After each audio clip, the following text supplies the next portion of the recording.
I'm Michelle from MJ Training, and we're going to look at baby CPR.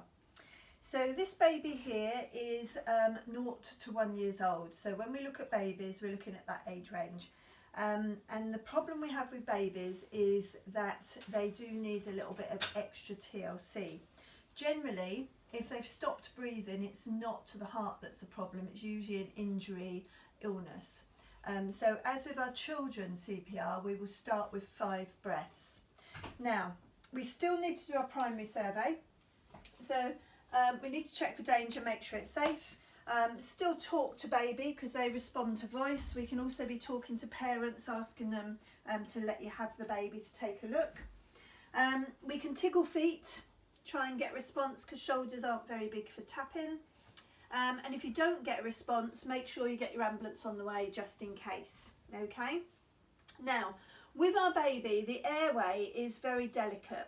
If the head goes too far back or if it goes too far forward, it shuts the airway off. So when we check the breathing, we need a neutral alignment. So that head needs to be nicely aligned with the rest of the body. Okay?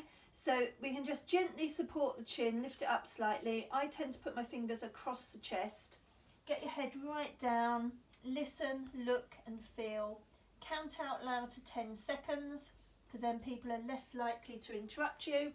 And with a baby between 0 and 1, in 10 seconds we need 5 to 6 breaths. So if you've only got 4 breaths, that's not enough. We need to start CPR. Now, when we do our breaths, our 5 rescue breaths, we cover the mouth and the nose.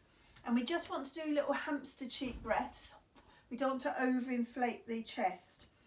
But we do cover the mouth and nose because for babies up to at least 6 months old, they're purely nasal breathers. Mouths for suckling, noses for breathing.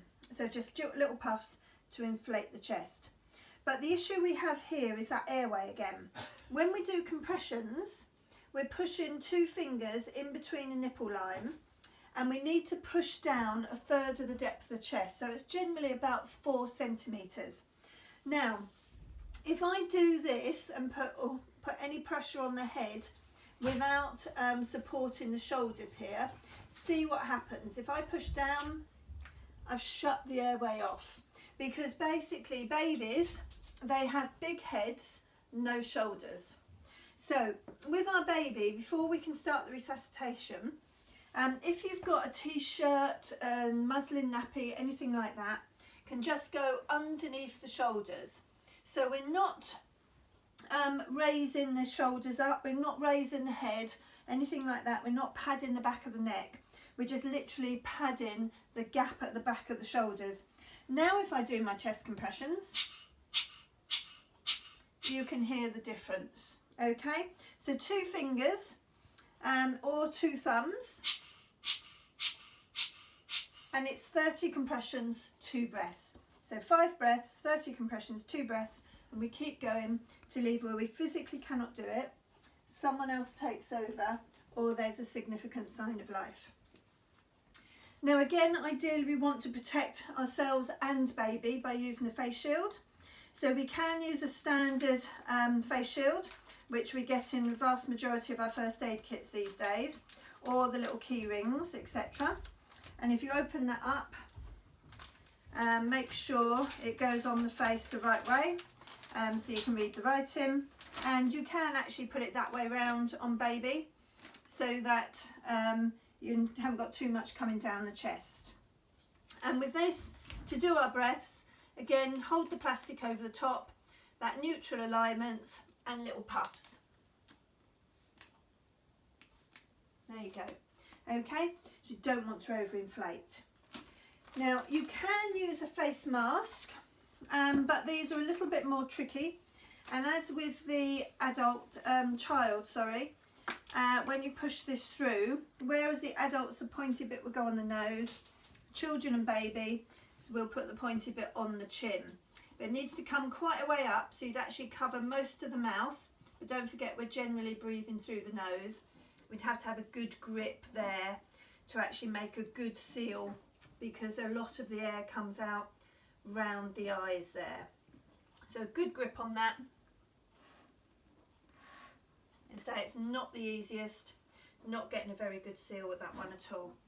Okay, so generally it could be used. You can get smaller versions, but it's not worth it for the amount of times you'd use one. So I would normally resort to one of these generally for a baby. Obviously if they're on your own, you may not use a face shield, but don't forget that we're also protecting baby from any germs you might be carrying, not the other way round. Okay, so what I'll do is I'll just go through the whole scenario from start to finish, all right, as if it was real life. So from the beginning, check for danger, make sure it's safe. Can I have some help, please? Hello, my name's Michelle, I'm a first aider. Come on, open your eyes, open your eyes. I need some help, I need a defib. Just going to check your breathing. Call for an ambulance.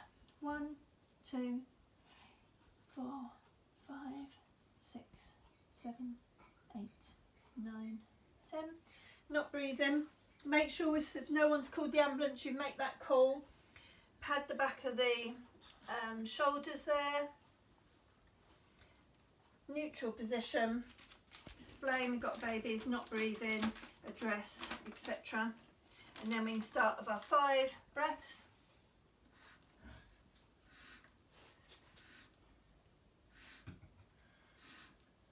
And 30 compressions.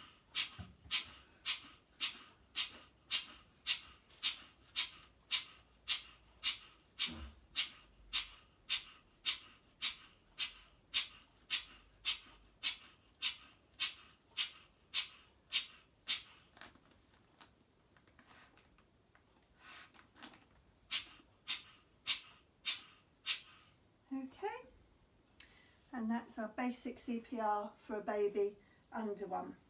Thank you.